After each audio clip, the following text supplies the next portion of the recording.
Jayam Vishnupad Paramhansa Paribrajakacharya Sutarasata Shishimad A.C. Bhaktivedanta Swami Srila Prabhupada Ki Jai, Anantakoti Vaishnavrinda Ki Jai, Namacharya Srila Haridas Thakur Ki Jai, Premsiko Shri Krishna Chaitanya Prabhu Nityananda Shri Advaita Gadadhar Shivasari Gaur Bhaktivinoda Ki Jai, Shri Shri Radha Krishna Gopa Gopinatha Shama Kunda Radha Kunda Giri Govardhan Ki Jai, Shri Vrindavan Dham Ki Jai, Mayapur Dham Ki Jai, Jagannath Puri Ki Jai, Bhakti Devi Ki Jai, Tulsi Maharani Ki Jai, Ganga Mai Ki Jai, Jamuna Mai Ki Jai, Samaveda Bhaktivinoda Ki Jai.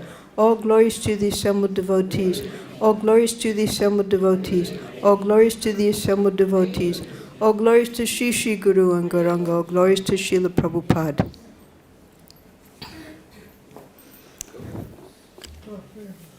Today reading from Srila Prabhupada Lilamrita, Volume 2 by Satsvarup Das Goswami.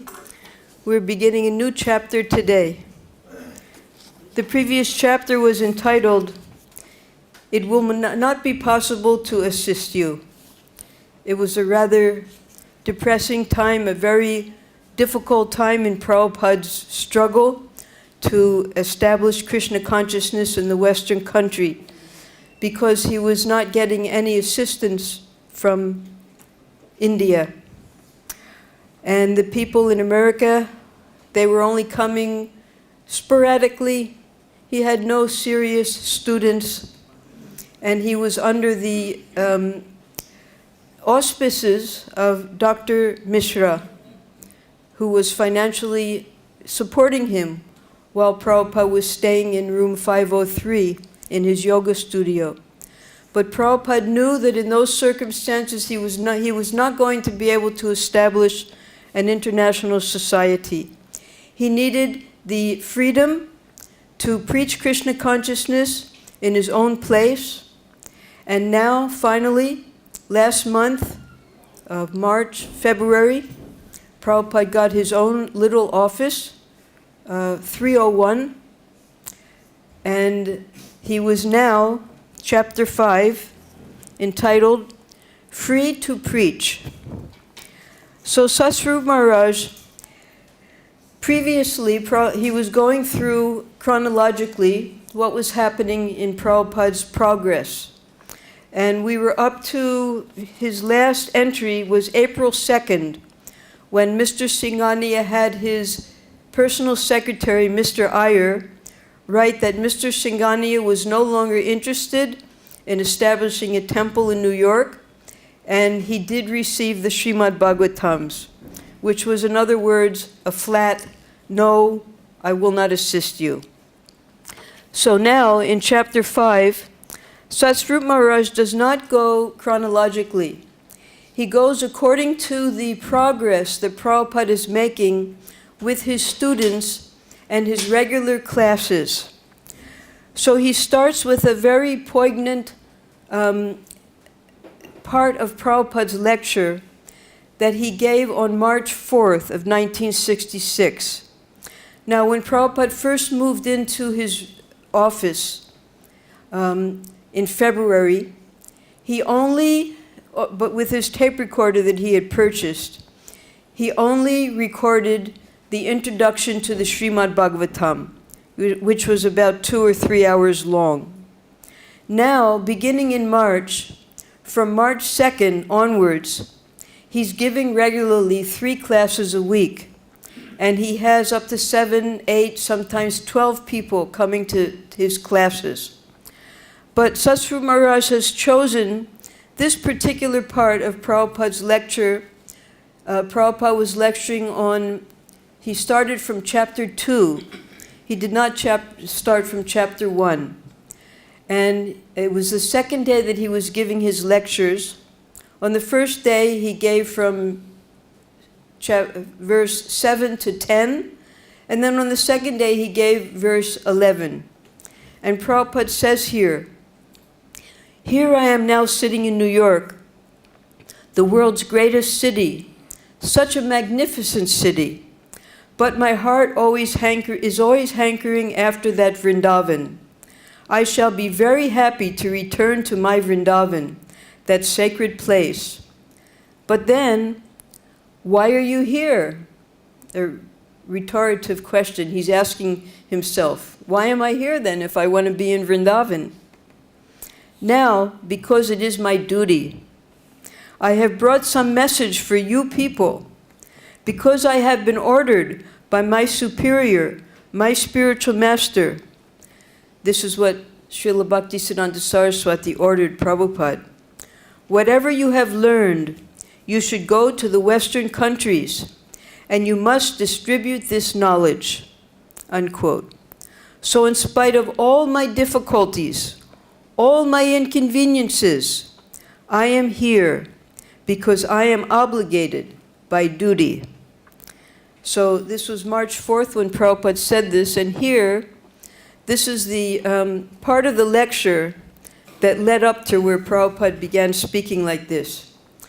Prabhupada was speaking about holy places, and he quoted from the 10th canto, 88th chapter, that the Gokara, go means cow, and kara means ass. So practically the whole world is moving as the civilization of cow and asses, because the whole thing is identification with this body. The center is this body, an expansion of the body, the attraction. Whole attraction is there. Yes, you want to? Oh, this is, at this point, someone is knocking on the door. So Prabhupada says, yes, please come in. Woman, yes. Now she has a question. In the places known as sacred places, isn't it also a fact that there is more magnetism there because of the meeting of saints and more advanced people? Prabhupada replies, oh yes, certainly, certainly. Therefore, the place itself has got some magnetism. You see? Woman, yes. And where they have Kumbh Mela? Prabhupada, just like at Vrindavan. At Vrindavan, that is practical. Now I am sitting here. So this is where the quote comes from, because of the woman's question. New York, a very great, the world's greatest city, so magnificent city. But my heart is always hankering after that Vrindavan. Woman, yes. Prabhupada, yes. I am not happy here. Woman, yes, I know. So there's more to this, because this particular lecture that Prabhupada gave, this lecture was very short. We'll read on about these different lectures, March 4th. March 2nd was a very long lecture because it was his first introductory lecture with his students hearing Srimad Bhagavatam on a regular basis. So now Satsrup Maharaj is describing, he's setting more of the scene now, because things have changed now that Prabhupada has moved to his room 307. Room 307 was never meant for use as a residence or ashram or a lecture hall. It was only a small, narrow office without furniture or a telephone. Its door held a large pane of frosted glass, the kind common in old offices. Above the door was a glass-paned transom. So we read that on March 26th, Prabhupada's room had been broken into because the transom had been broken.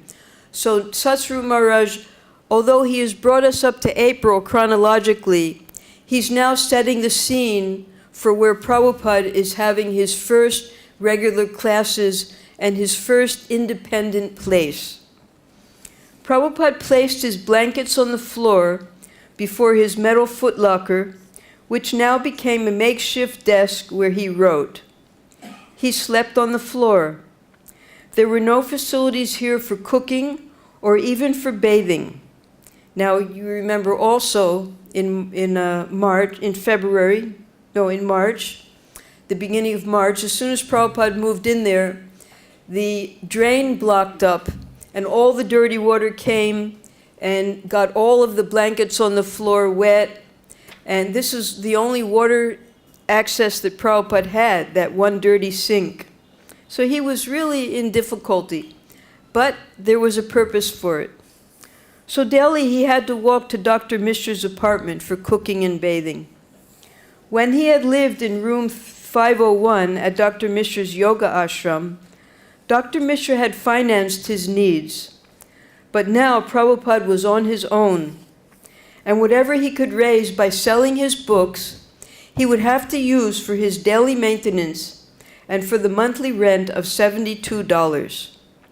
He noted that for a little powdered chili in the West End Superette, charged 25 cents, 10 times what he would have paid in India. He had no guaranteed income, his expenses had increased, and his physical comforts had reduced. But at last he had his own place. Now he was free to preach as he liked. So in this little office room, there was no telephone. So there was a post, our Krishna Balaram community, a post about when Prabhupada finally got his telephone. So it's a little advanced because he didn't get it until 26 2nd Avenue. But this is what happened when Prabhupada finally got his telephone. He said, we are advancing in science, but at the same time, the so-called science, at the same time we are creating many disadvantages. From practical experience, I say that when I came to your country, in India, it is very difficult to get a telephone. You have to wait in the waiting list at least for 2 years. Or you have to bribe the authorities, say 5,000, 2,000 rupees, like that. So when I got this facility of telephone, meaning here in America, because as soon as I deposited $40, yeah, that's all it took. The next day, the telephone was in my room. So I was very glad. So this is it's called Maya Sukhaya. Prabhupada finally got his telephone. The next day, he got his telephone.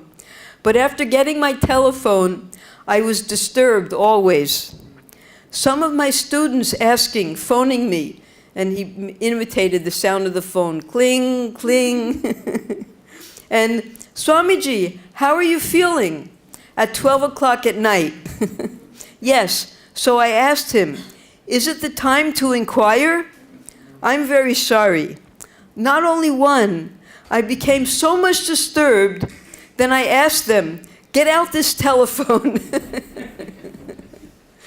So Prabhupada he often talks about this, what he called Maya Sukhaya. He said, finally we have the airplane, because of course Prabhupada went on the boat.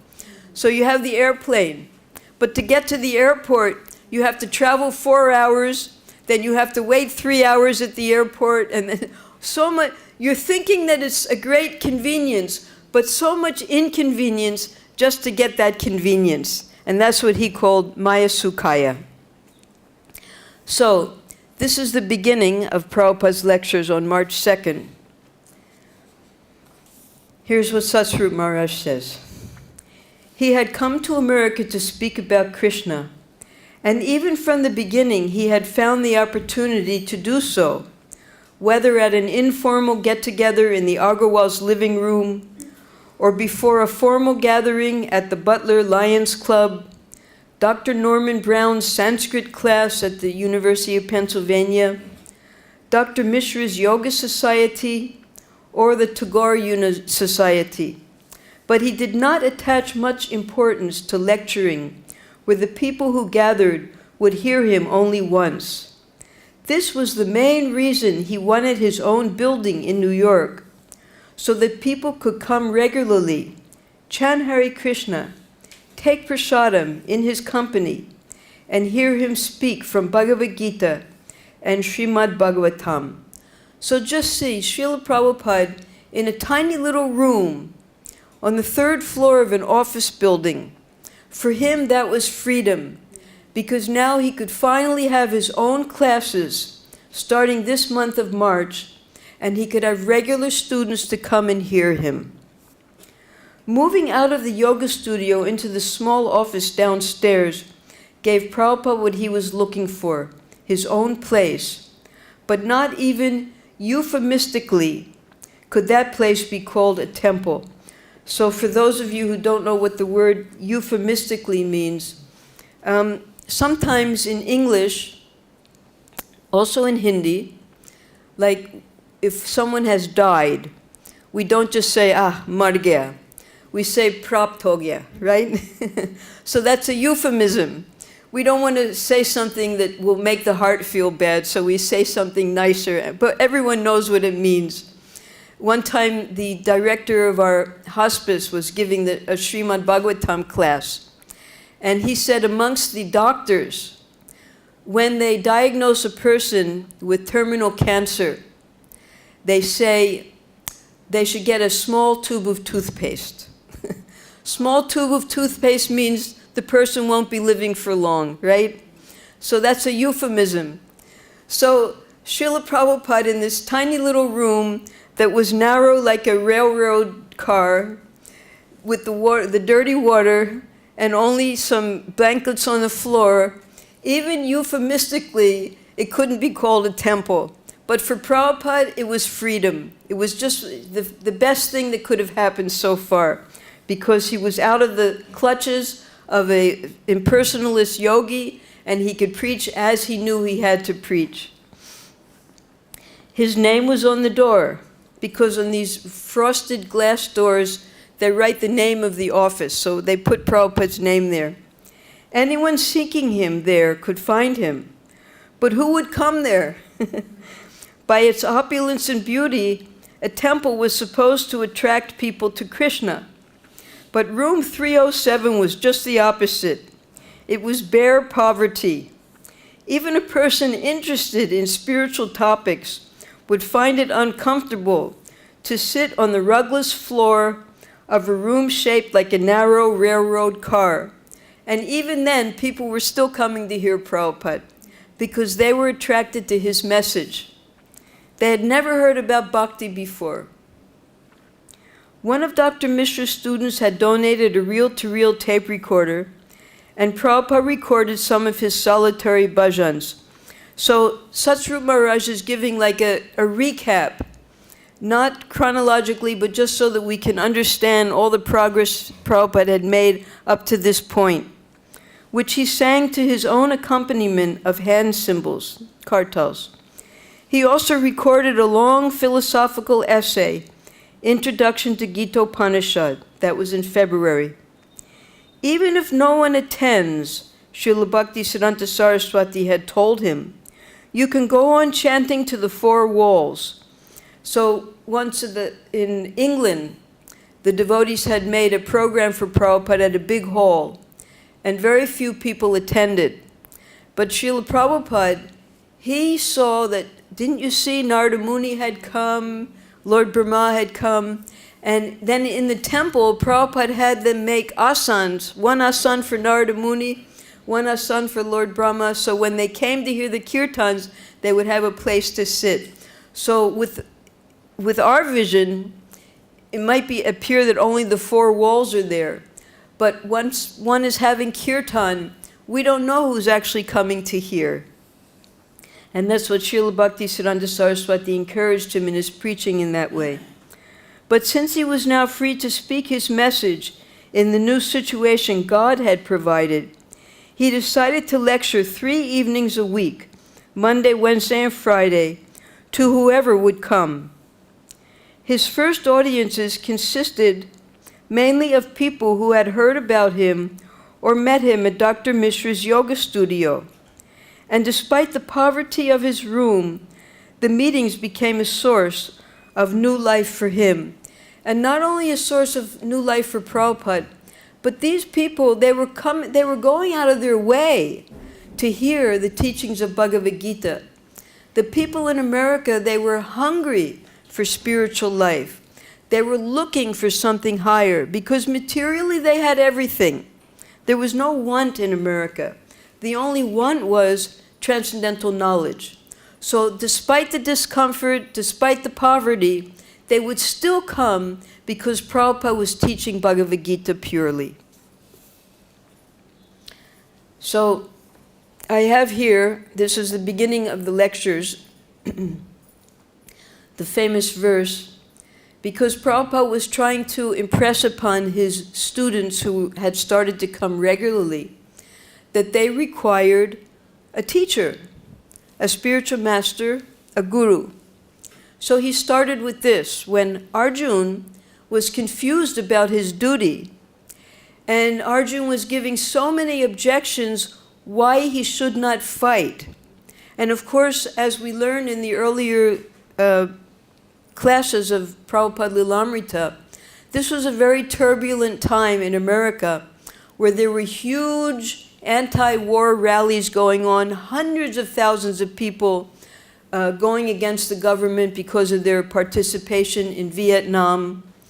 And no one wanted to war, no one wanted to fight in America, except for the leaders, because of their political purposes.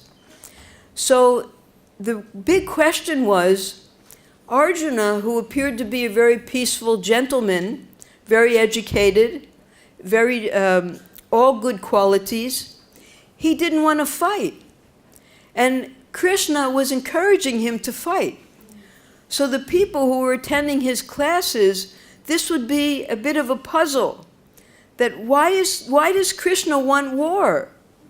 And now Arjuna, finally, after giving so many reasons why he shouldn't fight, my teacher, my father-in-laws, everyone is on the other side, I don't want to kill them. If I kill them, there'll be unwanted population because the women won't be protected. And then there won't be any Shraddha for the forefathers. Of course, no one knew what Shraddha was in America. There's no such thing. But Arjuna gave all the reasons why he couldn't fight. And then he was so confused, he said, now I am confused about my duty and have lost all composure because of weakness. In this condition, I am asking you to tell me clearly what is best for me. Now I am your disciple and a soul surrendered unto you. Please instruct me. So this was the sloka that Prabhupada began his classes with. Because we're all in a confused condition, we don't know what to do with our life until we surrender to someone who has real knowledge and can give us guidance. And this is what Prabhupada was trying to explain to his audience of students, that don't come to hear just for listening. Come to change your life and surrender to a guru. And he explains throughout this next month how to test a guru. Who is the disciple? Who is the guru? Because here we have the perfect example of Arjuna and Krishna as disciple and guru. Prabhupada. Now Arjuna is perplexed. He is perplexed in the matter whether to fight or not to fight. That was his perplexity. After seeing his relatives in front of him with whom he was to fight, he was perplexed. And there was some argument also with Krishna. Krishna, of course, did not encourage him. Now here is a point, that Krishna is the Supreme Personality of Godhead. What is that? Now, we have to catch up to where we are. These are the classes that Prabhupada gave in that month. He was quite regular, and then from the 11th to the 25th, only about 2 people were coming, so he stopped. Although he was giving the classes, he didn't record them. So this is all we have in the archives. Okay, now on March 18th, we had read this letter previously to Sumati Morarji, but because it's in the book now, I'm going to read it again. I was very much encouraged when you wrote to say, I feel that you should stay there until you fully recover from your illness and return only after you have completed your mission. I think these lines dictated by you are the words of Lord Balakrishna expressed through your goodness. Is there a bird singing here? Oh, really?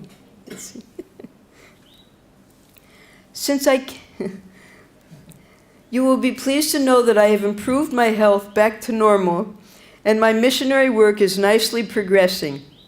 I hope my project to start a temple of Sri Sri Radha Krishna will also be realized by the grace of the Lord.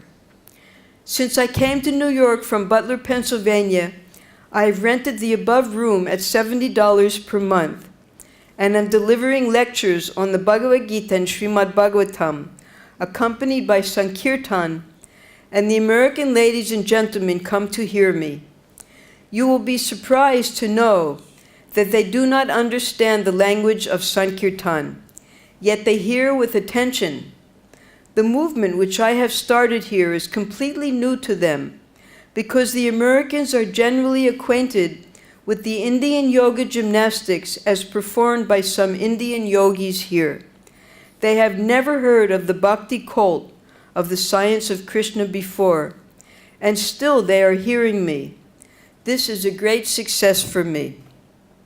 So imagine a visitor. Dr. Mishra never knew Prabhupada.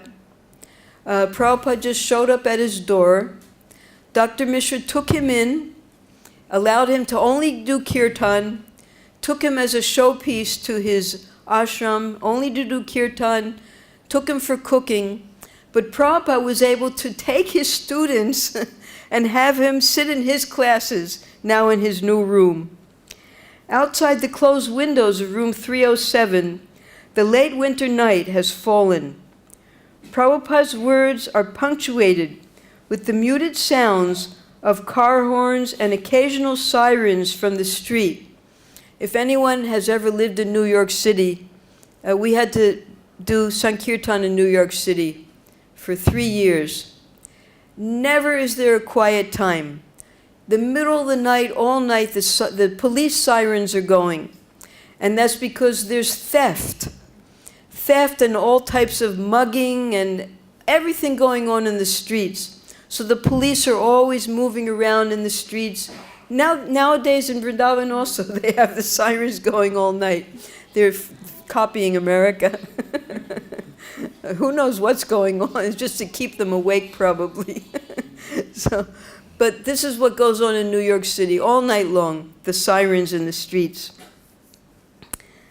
And sometimes by the startling chords of a lonely foghorn on the Hudson River. The Hudson River was the side where Dr. Mishra lived, not far away.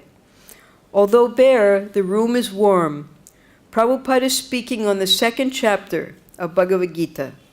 So then he quotes what we just read. Prabhupada's voice is earnest, persuading.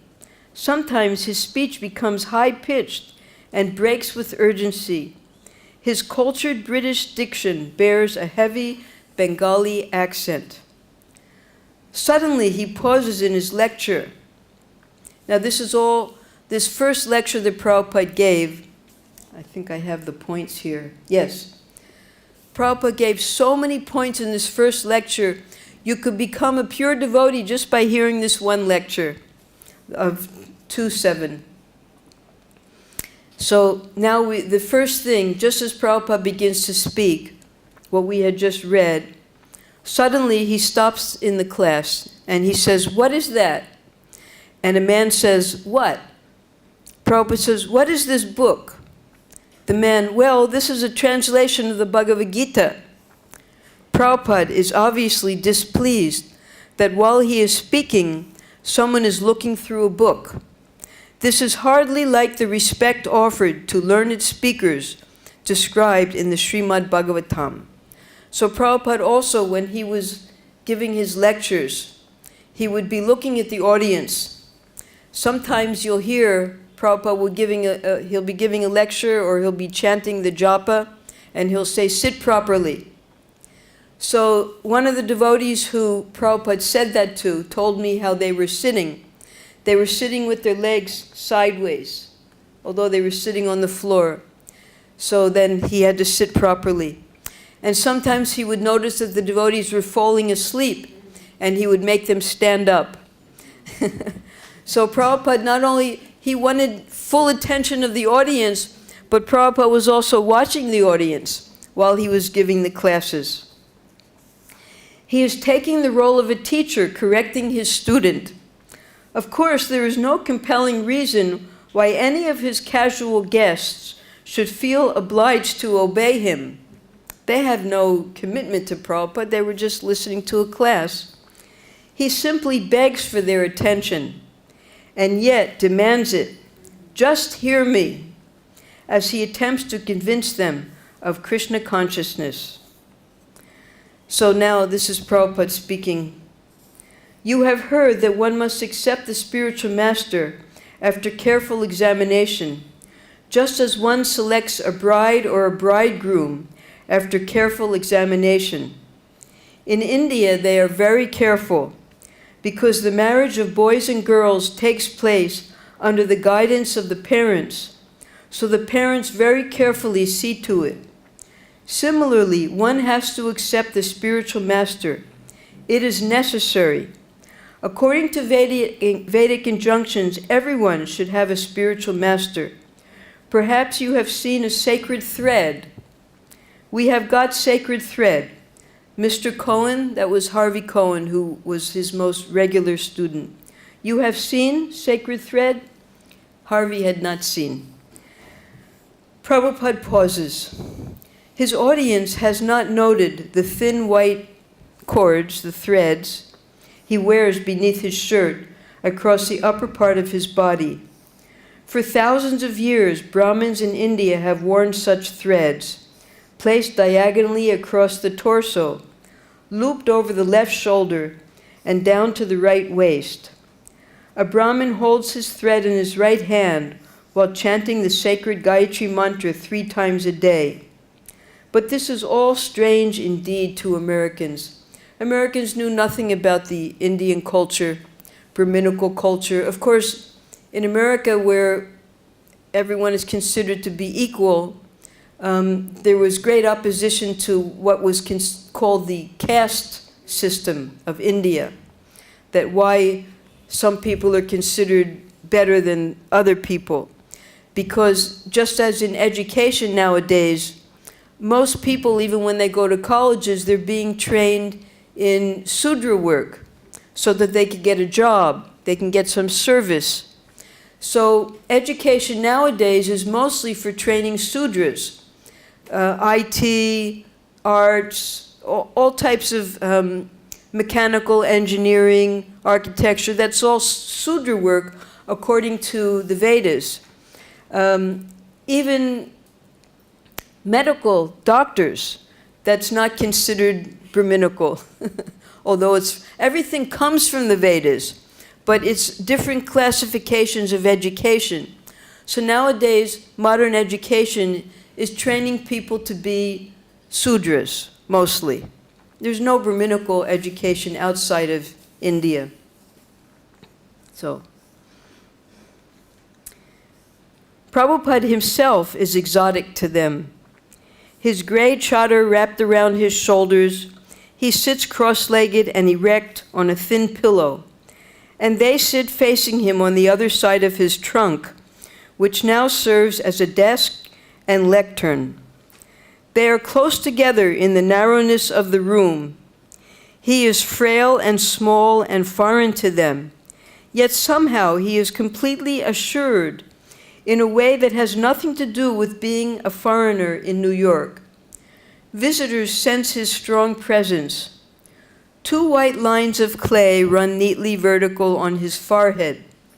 His pale peach clothes are gathered in loose folds around his body. He pauses only a few seconds to inquire whether they have seen a sacred thread. Now Prabhupada is speaking. That sacred thread is a sign that a person has a spiritual master. Here, of course, there is no such distinction.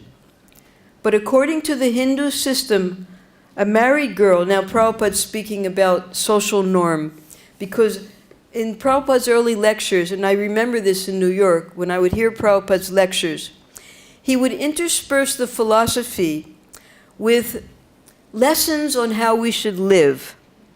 And so Prabhupada is now going to give a lesson, social lesson. He says, here, of course, there is no distinction. But according to the Hindu system, a married girl also has some sign so that people can understand that this girl is married. She wears a red mark so that others may know that she is married. And according to the division in the hair, what is this line called? So a man says it's called a part. Prabhupada, man, part. Prabhupada, what is the spelling? Man, part, P-A-R-T. Prabhupada, part. This parting also has some meaning. And then Satsru Maharaj puts in parentheses, they know English, and he knows the Gita, but he knows a good deal of English, whereas they know practically nothing of the Gita, which he has to spoon-feed to them. But occasionally he asks their help in English vocabulary. So now Prabhupada goes on, he's going to give a social lesson. When the part is in the middle, then the girl has her husband, and she is coming from a respectable family. And if the part is here on the side, then she is a prostitute.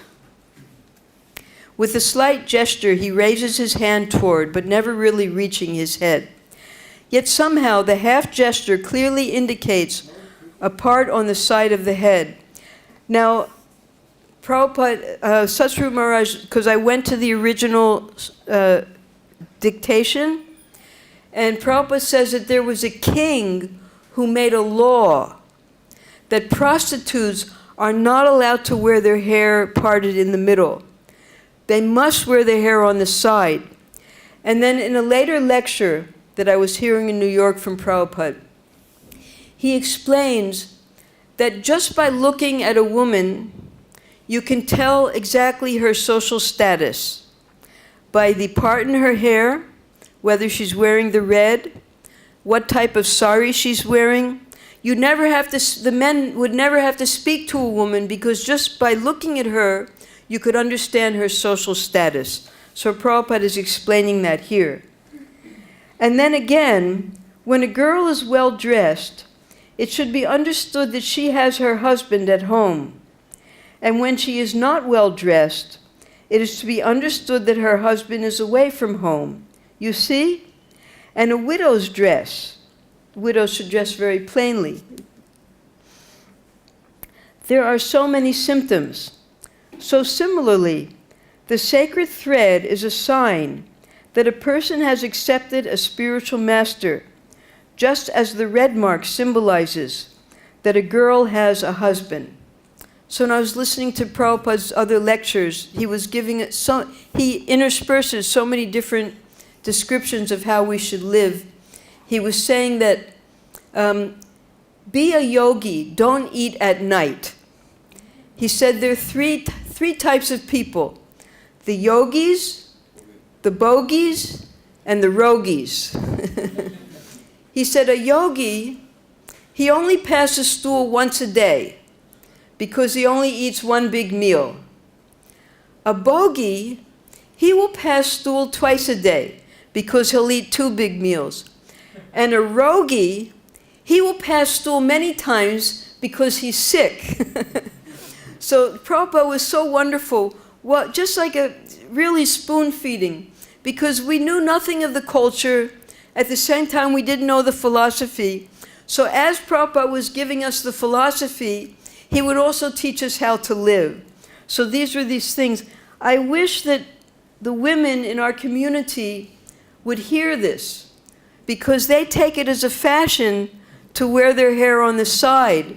But at the same time, they don't realize that they're identifying themselves socially as prostitutes.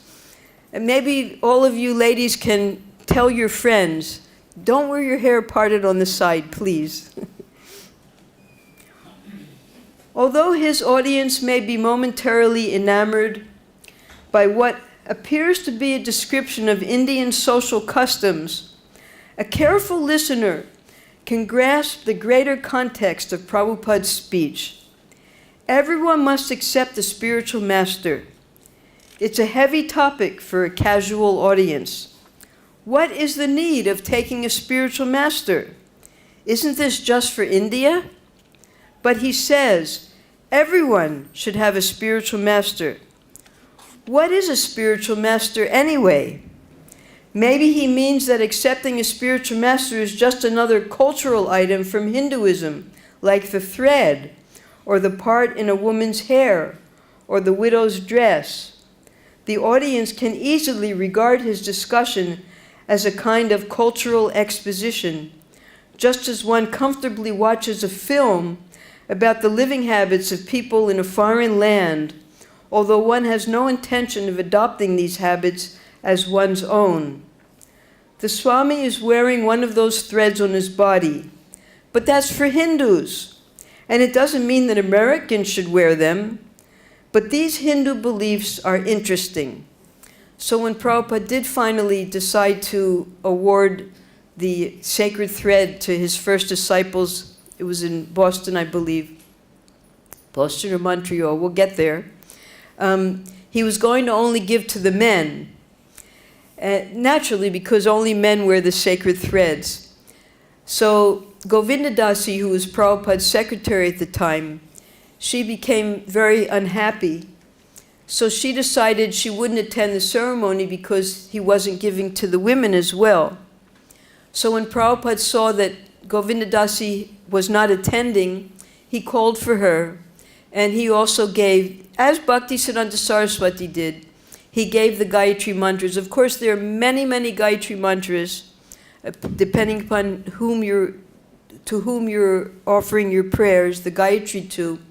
So Prabhupada, Srila Bhaktisiddhanta Saraswati and Srila Prabhupada, they gave us 7 Gayatri mantras. And Prabhupada, he explained, of course, the real initiation is considered when you receive the Gayatri mantra, when you get the Harekrishna mantra, that anyone can chant Hare Krishna, anyone can receive that mantra.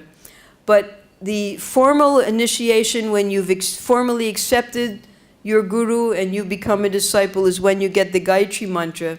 But even then, Prabhupada personally corrected me that, why are you going to Gayatri mantra? Hare Krishna mantra means more than any other mantra, so chant Hare Krishna. So it's a formality, this second initiation, but the Gayatri mantras, they further purify us so that we can then directly engage in the Archa Vigraha worship in the temple.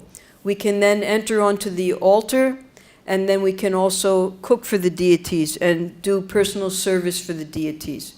So Prabhupada, although none of the people in the audience, of course, could understand the significance of the sacred thread and the Gayatri mantra, Prabhupada was gradually, with his audience, introducing them to go a step further, until Prabhupada finally did initiate this, believe it was in 1967 or 68, in the society. Actually, Prabhupada had no motive but to present the absolute truth, as he has heard it in disciplic succession. But if anyone in that railroad car-shaped room were to ask himself, should I surrender to a spiritual master? He would be confronted by the existential presence of a genuine guru. One is free to regard his talk as one likes. Now Prabhupada says, in every step of one's life, the spiritual master guides. Now, to give such guidance, a spiritual master should also be a very perfect man. Otherwise, how can he guide? Now, here Arjuna knows that Sri Krishna is the perfect person.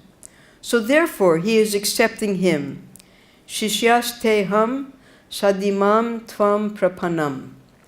So, as this lecture goes on, I just summarized a little bit all of the points that Prabhupada makes in this lecture. The book after we read about the book interference, and then why does Krishna encourage Arjuna to fight? That'll come in the coming slokas.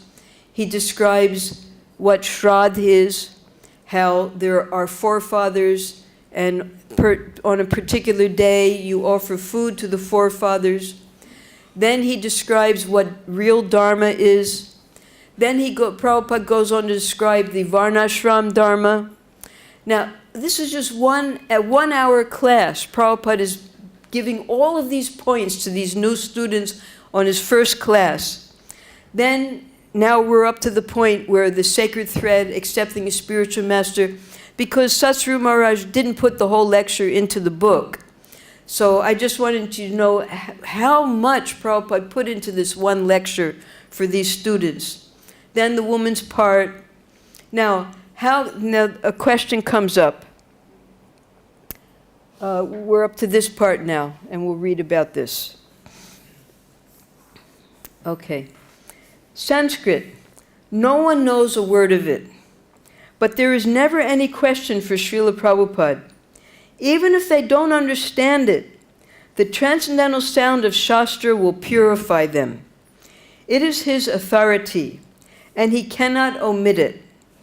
And even at first impression, it presents an air of scholarly authority, the original, though foreign, words of the sages. So of course these students, they didn't know any Sanskrit whatsoever.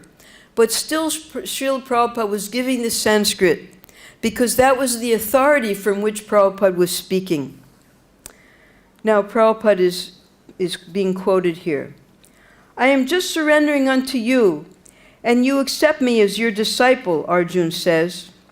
Friendly talks cannot make a solution to perplexity. Friendly talks may be going on for years together, but no solution. So here, Arjuna accepts Krishna as the spiritual master. This means that whatever Krishna will decide, he has to accept. One cannot deny the order of the spiritual master. Therefore, one has to select a spiritual master by whose orders one will not commit a mistake. Later, maybe it's in the next sloka, yes. When Prabhupada goes on to his second class, he discusses the 4 imperfections, how we, as limited living entities, we have these 4 defects.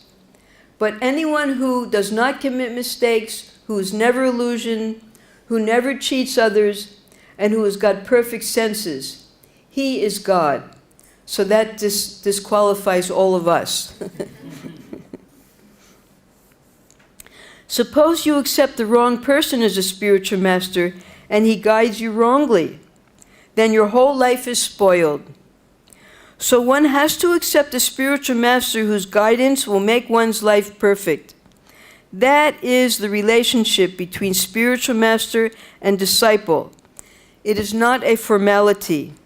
It is a great responsibility, both for the disciple and for the spiritual master. And now someone wants to ask a question. So Prabhupada says yes. The student asks, but if the disciple is in ignorance before, you see, the student is asking a very intelligent question. If the disciple is in ignorance, how is he going to be able to know who the real spiritual master is? Prabhupada, yes. Prabhupada acknowledges a serious question. It is for answering questions like this from disciples in ignorance that he has left retirement in India and come to America. Student, how does he know which master to choose? Because he doesn't have the knowledge to make a wise decision. Prabhupada, yes. So the first thing is that one should be searching after a spiritual master. Just as you search after some school, you must at least have some preliminary knowledge of what a school is. You can't search for a school and go to a cloth shop. If you are so ignorant that you do not know what is a school and what is a cloth shop, then it is very difficult for you. You must know at least what a school is. So that knowledge is like this, and then Prabhupada quotes the Sanskrit. Tad vigyanartam sa gurum eva bigachet samit pani shrotiyam brahma nishtam. Of course, no one knows what that sloka means, so Prabhupada, he paraphrases. According to this verse, the spiritual master is required for a person who is inquisitive about transcendental knowledge. There's another verse in the Srimad Bhagavatam. Tasmad gurum prapadyeta jigyasyu shreya uttamam. One should search after a spiritual master if one is inquisitive about transcendental subject matters. Unless one is at least conversant with preliminary knowledge of transcendental matters, how can he inquire from the spiritual master? So, Satsru Maharaj says, his questioner seems satisfied. So how Prabhupada explained it is, first of all, you have to be inquisitive about transcendental subject matters. You don't go to the guru because you're sick. A lot of people go to saintly people to cure their diseases. You don't go to a guru to get blessings for money, to pass your exam, to get your daughter married. No. A spiritual master is one who teaches transcendental knowledge. And that's why you seek out a spiritual master. So that is the first qualification, that the seeker or the student has to be serious about finding a master or a teacher who can give him transcendental knowledge. His questioner seems satisfied. The lecture is not a prepared speech on a specific subject. Though grave and thorough in scholarship, it ranges over several philosophical points. Yet he never pauses, groping for words. He knows exactly what he wants to say, and it's only a question of how much his audience can take. So now we have here this point. How can one who is ignorant recognize a spiritual master? Now Prabhupada goes on, the difference between a human and an animal. And he gives many examples in the lecture. That an animal, he gives the example of what he would see in Calcutta. Because he says that some people are meat eaters, they want to eat meat. And according to the Vedic culture, the only animal that you should kill for meat is a goat or a lamb. You shouldn't kill cows, because the cows are so important to human civilization. And the Muslims, they do not eat pigs because of their, but for the Hindus, they're allowed to eat goats. So the goats would be, one goat would be eating grass, and the other goat would be taken and his head would be chopped off. But the goat next to him is still eating grass because he doesn't understand that he's next to be slaughtered. But a human being, if he sees someone being slaughtered, he would try to escape. So a human being understands that he's suffering, and he tries to get out of that suffering. And Prabhupada, he explains that is the difference between a human and an animal. An animal does not know how to get out of his suffering, and a human being, through science, through knowledge, through so many different contraptions, he tries to alleviate his sufferings. Then Prabhupada goes on to the whole history of Bharatvarsha, how previously it used to be under one flag, and then Yudhisthira Maharaj. This is all in 1 hour. And then he goes on to the next slokas, Bhagavad-Gita 2, 8, and 10. And he describes the names of Krishna. Krishna is being called Rishikesh in those slokas. He's being called Govinda. So Prabhupada explains the different meanings of the names of the Lord. And then he goes on to explain who Krishna is. And he starts with the opulences. Now, the people couldn't understand what the word opulence meant. Prabhupada, he was so surprised when he came to America, because in India, the women, they'll wear gold, and they'll always be nicely ornamented. If they're married, they'll have very nice dresses and ornamentation. And when he came to America, the women, at most they would have some plastic bracelets or something, no ornamentation whatsoever, because opulence was it was of no concern to Americans. So they had to understand what opulence meant. So he went through the 6 different opulences, how if one is wealthy, if one is beautiful, if one is full of knowledge, renunciation, strength, and I forget what the other one is, but famous, yes. So he said if one has all of those 6 opulences, then he is God. So Prabhupada was giving definitions so much in just one little lecture.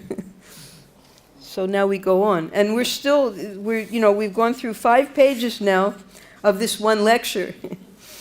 Because Prabhupada's, Satsuru Maharaj, he's making a point now. Now that Prabhupada has his freedom, now that Prabhupada has his students, he's giving them all he can. He doesn't stop for a minute. Although he doesn't have a prepared lecture, he has so much knowledge to share, he just gives as much as his audience can absorb. Okay, where are we? Okay. But sometimes his mood is light, and he commiserates with his fellow New Yorkers, chuckling about the difficulties they share. Suppose there is a heavy snowfall. The whole New York City is flooded with snow, and you are all put into inconvenience. That is a sort of suffering, but you have no control over it. So Prabhupada began explaining the three kleshas, the 3 different types of suffering then. Sometimes he praises Dr. Mishra's students for having learned so nicely from their teacher. Now, this is what Prabhupada's saying.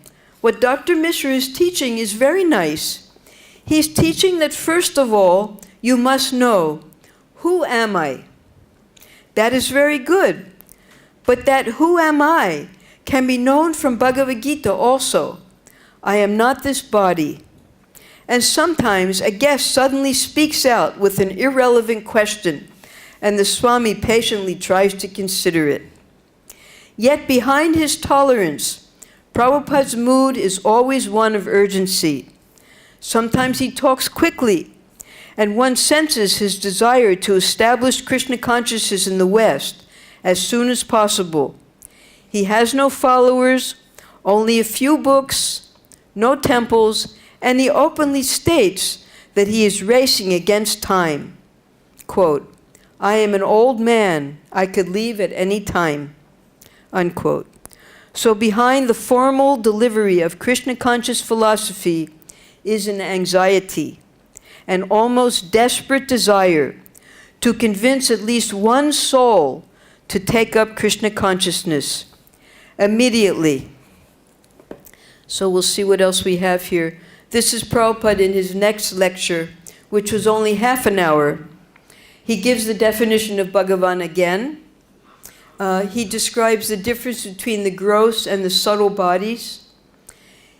He then goes on to describe how to transfer to other planets by giving a description of Chintamani Prakara Sadmasu Kalpavriksha, what it's like in the spiritual world.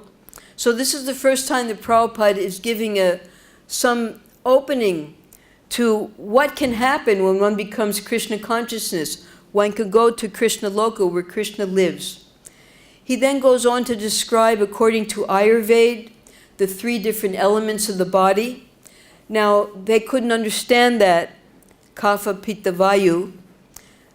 They couldn't understand the word kapha, so Prabhupada says, cough, kapha. So, then the one lady asked, but how do you translate kapha? So he said, well, you can take it to be as water, fire, and air, which is also correct. Water is kapha, fire is pitta, and air is vata. So then they were able to understand. So Prabhupada had to adjust the philosophy because they were so unfamiliar with the Sanskrit phrases. Then he describes how nowadays wars all over the world are simply fighting for land because people don't understand that Krishna is the proprietor of everything. They think that they are the proprietor. So all the wars nowadays are created because they want land, they think that they're the proprietors. Then he begins discussing about the holy places. So this is when this lady asks about the holy places. So things, as Satsuru Maharaj is describing these different points, and we'll come to no, we won't come because it's the end now.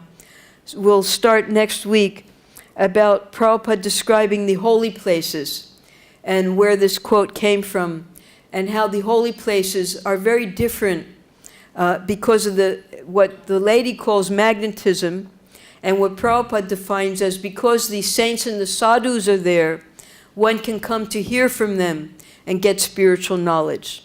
Okay, thank you very much. Hare Krishna.